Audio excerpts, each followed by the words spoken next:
like the workers that work in that building.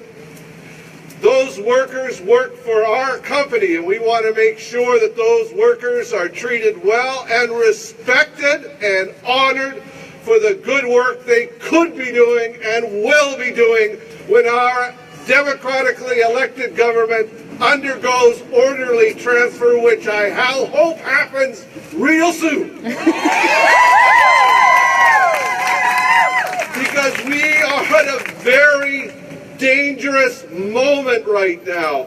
There is a multi-billion-dollar contract that could be signed in July for the Site C Dam project that we would have to pay over generations by our own blood, sweat, and tears.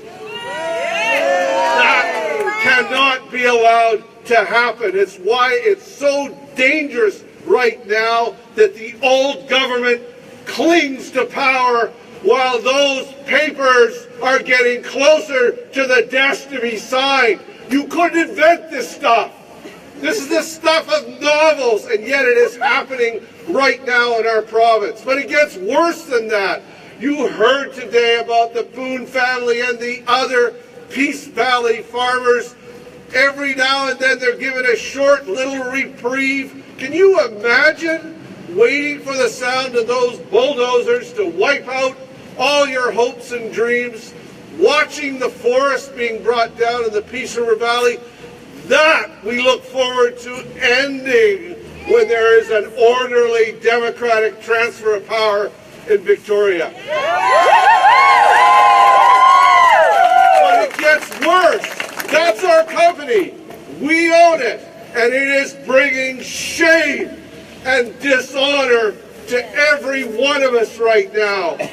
The West Moberly First Nations, the Prophet River First Nations have said, no, don't rip this heart out of our territory, out of our country, our country. Right now there's action, a proposal to relocate the road. It's all part, the highway there, it's all part of the Site C Dam project.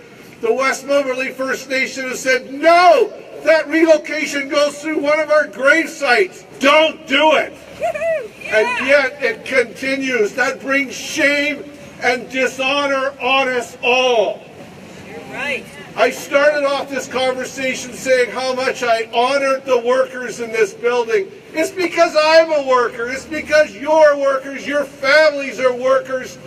We rely on our work, on our paychecks, on the income that all the good people, all our friends and neighbors bring in this province to do the good things we need so that when our elders get sick, there's a hospital room. When new babies come to our families, there's proper medical care. We all want and need that and desire that, not only for ourselves, but our friends, so that when we want to move, there's a road to move on, so that when our kids go to school, they're not all crammed in little trailers attached to the school.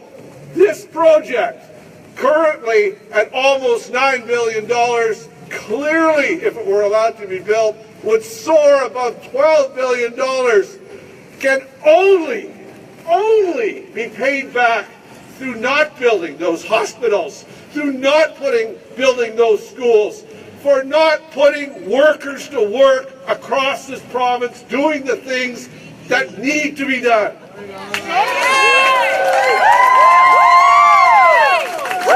Even if you've written 5 letters to the editor before breakfast today, even if you've never written a letter to the editor ever in your life, there is a kind of a coup going on right now that you've read about in banana republics. It's happening here right now. That delay in Victoria is dangerous. It needs to stop. The silliness talking about you need a Speaker of the House in order to transfer power is about sucking billions out of our wallets and dishonoring us. It needs to stop. The people have voted. We want a change of government. Imagine the day the Site C Dam goes away forever.